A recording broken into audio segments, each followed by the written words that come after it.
সন্দেহ করলে।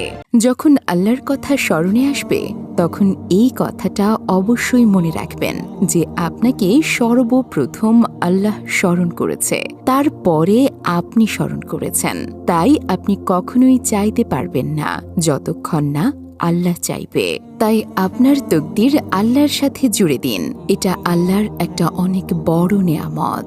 বুদ্ধিমান নারী কখনোই তার স্বামীকে অপমান করে না, মনে কষ্ট দিয়ে কিংবা কারো সামনে ছোট করে কথা বলে না, কারণ সে জানে স্বামী তার সুখ দুঃখের সাথী এবং জান্নাতের সঙ্গী। অল্প বয়সে বিয়ে করার উপকারিতা: ১. বিবাহ চক্ষু নিচু করে। ২. লজ্জাস্থানের হেফাজত হয়। ৩. তাড়াতাড়ি ধনী হওয়া যায়। ৪. ইবাদতে মজা পাওয়া যায়। ৫. আল্লাহর নৈকট্য লাভ করা যায়। ৬. ঈমান পরিপূর্ণ হয়। ৭. যৌবনের ক্ষুধা নিবারণ হয়। ৮.